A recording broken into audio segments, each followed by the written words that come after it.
જો કાલે તમને કેટલા પ્રોબ્લેમ આવતા હતા ખબર છે?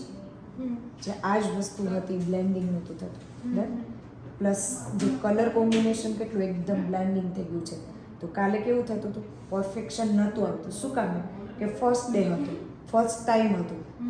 તો આજે તમે કર્યું તો કાલની પ્રેક્ટિસ છે એ શું કર્યું, એને કામ કર્યું, એનાથી તમારું વર્ક ઇમ્પ્રૂવ થયું છે.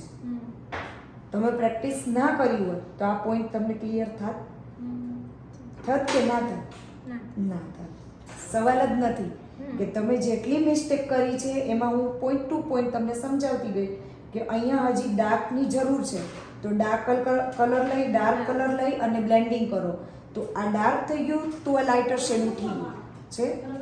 તો કાલના પોઈન્ટ છે એ આપણે કાલે પ્રેક્ટિસ કરીને એના લીધે આજના પોઈન્ટ તમારા ક્લિયર થઈ અને પરફેક્શનથી તમારા વર્કમાં પ્રેક્ટિસ અને પરફેક્ટ એ બંને ક્યારે થશે? ફૂલ્લી પ્રેક્ટિસ કરવાથી જ થશે. નહીં કે તમે ખાલી જોઈને ક્યારેય કોઈ વસ્તુ બનતી નથી. કાલે મેકઅપ કર્યો હતો તમે બરોબર, ફર્સ્ટ ડે હતો.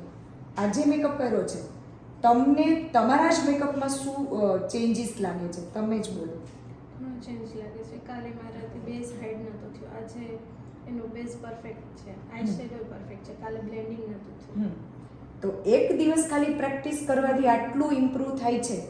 તો મિનિમમ આ પોઈન્ટને તમે 10 વાર બેઝને ક્લિયર કરશો ને તો તમારા મેકઅપમાં 100% એક એમ કહેવાય ને કે ફિનિશિંગ, એ લોકોને કેવું જોઈએ છે, શટલ લુક જોઈએ છે, એકદમ સોફ્ટ લુક જોઈએ છે. તો ક્યારે થશે ખબર છે? શટલ લુક ને સોફ્ટ લુક ક્યારે થશે? તમારા આઈડિયા પ્રમાણે પ્રેક્ટિસ વધારે. રાઈટ. એ તમે ખુદ રિયલાઇઝ કર્યું ને અહીંયા. કાલે તમે છોડી દીધું હોય કે મને નથી કરવી પ્રેક્ટિસ, તો આજે આ ઇમ્પ્રૂવ જે થયું ને વર્કમાં એ ના થાય. સાચી વાત છે. તો વધારે જરૂરી આપણી માટે પ્રેક્ટિસ અને પ્રોડક્ટ બંને જરૂરી છે. સ્કિન ચાહે કોઈ બી આવે એનાથી કોઈ ફરક નહીં પડે. તમારી પાસે ટેકનિક અને પ્રોડક્ટ બંને જરૂરી છે.